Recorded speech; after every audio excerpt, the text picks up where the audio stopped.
Hello সবাইকে and welcome to explore with Preeti. আজকে আমরা চলেছি গঙ্গা আরতি দেখতে। তবে এটা কোনো কাশী, বেনারস বা গঙ্গাসাগর নয়। গঙ্গা আরতি হয় আমাদের কলকাতাতেই। কলকাতার গঙ্গা আরতি বলতেই দুটো জায়গার কথা সব থেকে প্রথমে আসে। এক হলো বাবুঘাট, দ্বিতীয় হলো রামকৃষ্ণপুর ঘাট। আর আজকে আমরা যাব বাবুঘাটের গঙ্গা আরতি দেখতে। সেটার জন্য তোমরা কলকাতার যে কোনো প্রান্ত থেকে বাবুঘাটগামী বাসে চেপে এখানে চলে আসতে পারো। এই যে দেখতেই পাচ্ছ, আমরা বাবুঘাটে চলে এসেছি। বাবুঘাটের একদম ডান দিকে দূরের দিকে যে টাওয়ারের মতন দেখা যাচ্ছে, ওটা আসলে দ্বিতীয় হুগলি সেতু। আমরা ওই দিকের রাস্তা ধরে এগিয়ে চলে অনায়াসে প্রিন্সেপ ঘাটে পৌঁছে যাব। এবং বাবুঘাটের ঠিক বাদিকের রাস্তা ধরে আমরা যদি সোজা এগিয়ে যাই, তাহলে আমরা পৌঁছে যাব হাওড়া স্টেশনের দিকে। তোমরা যদি কেউ বাইক নিয়ে আসতে চাও, কোনো রকম অসুবিধা নেই। এখানে বাইকের পার্কিং ব্যবস্থা রয়েছে, সেটা সম্পূর্ণ ফ্রি, কোনো রকম টাকা লাগে না। দুপাশেই অনেকটা জায়গা জুড়ে ব্যারিকেড দিয়ে এই বাইক রাখার ব্যবস্থা করা হয়েছে। আর আমরা এখন দাঁড়িয়ে রয়েছি ঠিক যেই জায়গাটায় আরতি বন্দনা হয়, একদম এক্স্যাক্ট ওই জায়গাটায়। তোমাদেরকে জানিয়ে দিই, আরতি বন্দনা দেখার জন্য শুধুমাত্র বাস রাস্তাই নয়, এখানে ট্রেন রাস্তার ব্যবস্থাও আছে। যেমন আমি এখন যেখানে দাঁড়িয়ে রয়েছি, এটা হচ্ছে ইডেন গার্ডেন স্টেশন। আর একদম স্টেশন থেকেই তোমরা আরতি বন্দনা দেখতে পাবে। একদম স্টেশন থেকে নেমে একটুখানি এগিয়ে গেলেই এখানে আরতি বন্দনার ব্যবস্থা করা আছে। খুব সুন্দরভাবে সারি সারি চেয়ার পেতে এখানে বসার ব্যবস্থা করা রয়েছে। তোমরা আরতি চলাকালীন এখানে বসে বসে আরতি দেখতে পারো। তবে তার জন্য একটু আগে আসতে হয়, কারণ না হলে কিন্তু সিট পাওয়া যায় না।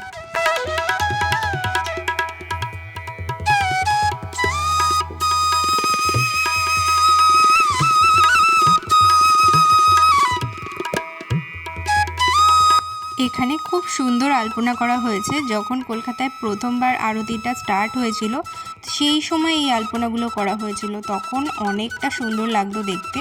সময়ের সাথে সাথে এখন সব কিছুই ফিকে হয়ে এসেছে। গঙ্গা আরতির একদম ঠিক পাশেই রয়েছে গঙ্গা দেবীর এই মন্দিরটা, এবং এখানে ছোট ছোট বাচ্চারা খেলাধুলো করছে আর অনেকে বসে রয়েছে। তোমরা দেখতে পাচ্ছ, সেলফি তুলছে, চান করছে, বসে রয়েছে। আসলে ঠিক যখন আরতিটা স্টার্ট হবে, এখানে কিন্তু কাউকে অ্যালাউ করা হয় না। তখন এই জায়গাটা পুরোপুরি খালি হয়ে যাবে, এখানে একটা মানুষও থাকবে না। এখানে মোট 11টা আরতি মঞ্চ রয়েছে, এবং এই প্রত্যেক কটা আরতি মঞ্চতে 11 জন পুরোহিত দাঁড়িয়ে সন্ধেবেলা যখন গঙ্গামাকে আরতি করবে এবং যখন মঞ্চগুলোতে লাইট জ্বলে উঠবে, তখন কিন্তু দৃশ্যটা অপূর্ব লাগে। এই প্রত্যেক কটা বাক্সতে তালা দেওয়ার ব্যবস্থা রয়েছে, এবং আরতি করার সময় যে সমস্ত পঞ্চপ্রদীপ, থালা, বাসন, শঙ্খর প্রয়োজন পড়ে, প্রত্যেক কটা জিনিস আলাদা আলাদা মঞ্চতে তালা দিয়ে রাখা রয়েছে। এই গঙ্গা আরতির ঠিক সাইডেই এরকম একটা ছোট্ট গেট রয়েছে, এবং গেট দিয়ে ঢুকে গেলে তোমরা গঙ্গার পাড় দিয়ে হেঁটে যেতে পারবে। খুব সুন্দর গাছপালা, ঝর্ণা দিয়ে জায়গাটাকে সাজানো হয়েছে, এবং তোমরা যদি কেউ গঙ্গার পাড়ে ফটোশ্যুট করতে চাও, তাহলে কিন্তু বাবুঘাটের এই জায়গাটা তোমাদের জন্য বেস্ট হতে পারে। তো যাই হোক, এই সময় তোমাদেরকে আরতির সময়টা জানিয়ে দিই। এখানে বাবুঘাটের অপর দিকেই রয়েছে রামকৃষ্ণপুর ঘাট। বাবুঘাটে আরতি শুরু হয় বিকেল 6:30 থেকে 7টা পর্যন্ত আরতি চলে। ঠিক তারপরে 7টার পরে রামকৃষ্ণপুর ঘাটে আরতি শুরু হয়, এবং সেটা কখনো কখনো 8টা অবধিও চলে। আর এই আরতির টাইমটা কিন্তু ফিক্সড নয়, মানে যেমন গরমকালে একটু দেরিতে সন্ধে হয়, তখন আরতিও দেরিতে হয়। আবার শীতকালে যেমন একটু তাড়াতাড়ি সন্ধে হয়ে যায়, তখন আরতিও তাড়াতাড়ি হয়। এটা টাইমটা ভ্যারি করে। তো এখন বর্তমানে 6:30 থেকে হচ্ছে। যেহেতু আরতি শুরু হতে অনেকটাই টাইম বাকি, বাইরে রয়েছে একটা ছোট্ট মার্কেট, তাই এখানে এসে আমরা কিছু ছোটোখাটো খাবার কিনে নিলাম।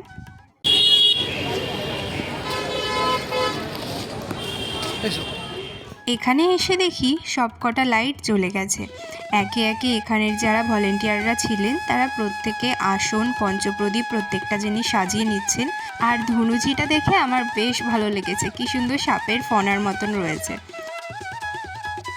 আর এটাই হচ্ছে সেই বাবুঘাটের গঙ্গা দেবীর মন্দির, যেই মন্দিরটাকে প্রত্যেক দিন খুব সুন্দরভাবে গাঁদা ফুল দিয়ে সাজানো হয়। আর লাইট জ্বালানোর পরে তো আরও বেশি সুন্দর দেখতে লাগছে। দেবী মূর্তিটা মার্বেল দিয়ে তৈরি করা, এবং যখন গঙ্গা পুজো হয়, গঙ্গা দেবীর আরতি করার আগে এই মন্দিরে পুজো শেষ করে তারপরে গঙ্গা আরতি শুরু করা হয়।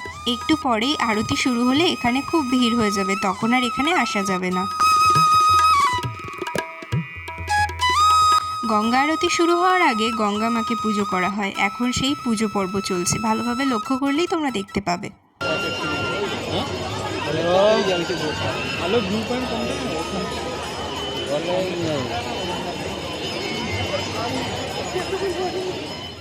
গঙ্গা মায়ের মন্দিরে পুজো করার পরে এরপরে আসে তর্পণের পালা। যারা যারা এখানে আরতি দেখতে এসেছে একটা অ্যানাউন্স করে দেওয়া হয় যে এখান থেকে 10-12 জন তোমরা গিয়ে তর্পণ করে আসতে পারো। এই তর্পণ যে কেউ করতে পারো, যারা যারা করতে চাও তারা তারা উঠে চলে যেও, এবং সাথেই 2 জন পুরোহিত থাকবেন, ওনারাই বাদবাকি ব্যবস্থাটা করে দেন।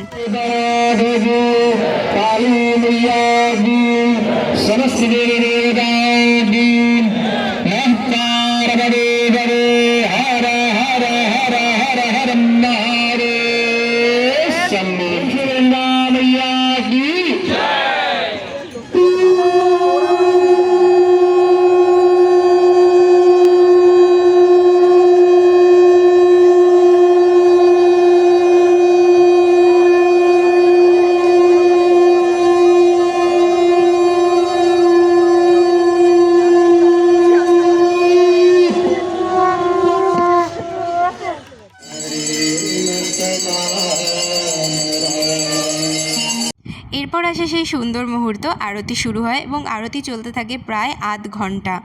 ঘন্টা, শঙ্খ, ফুল, গঙ্গার জল আরও না জানি কত কিছু দিয়ে আরতি করা হয়। সেই প্রত্যেক কটা আরতির ছোট ছোট অংশ তোমাদের সাথে শেয়ার করে নিলাম।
এইবারে আসবে সব থেকে সুন্দর মুহূর্ত। যারা যারা এতক্ষণ বসে বসে আরতি দেখছিল, আরতি শেষে প্রত্যেকে দাঁড়িয়ে এক গলায় এক সুরে গান করবে।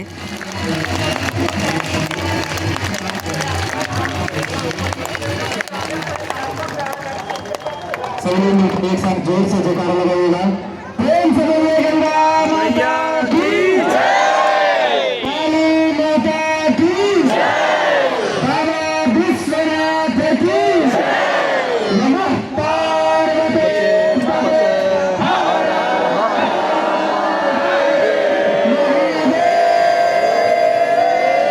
शंभो।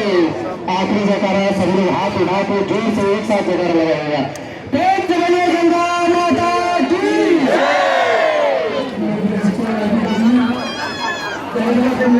এত ছোটাছুটি করার দরকার নেই। এরপরে তোমরা ধীরে সুস্থে আস্তে আস্তে গিয়ে আরতির আঁচ নিয়ে আসতে পারো। আর এই যে আমি বলেছিলাম এই ঘাটের গঙ্গা আরতি শেষ হলেই রামকৃষ্ণপুর ঘাটে গঙ্গা আরতি শুরু হয়। একদম বাবুঘাটের উল্টো দিকে যে আলো জ্বলে উঠেছে দেখতে পাচ্ছ, ওটাই হলো রামকৃষ্ণপুর ঘাট। এবং আমি তো বলবো বাবুঘাটের থেকেও সবথেকে বেশি সুন্দর যদি আরতি কোথাও হয়ে থাকে সেটা একমাত্র রামকৃষ্ণপুর ঘাটে। আর এখানে দেখতে পাচ্ছি যখনই আরতিটা শেষ হয়, ঠিক আরতি শেষ হওয়ার পরে এখানে শালপাতার মধ্যে একটু ফুল, একটুখানি ধূপকাঠি আর একটা প্রদীপ বিক্রি করা হয়। তোমরা চাইলে এখান থেকে কিনে এভাবে গঙ্গাতে ভাসাতেও পারো।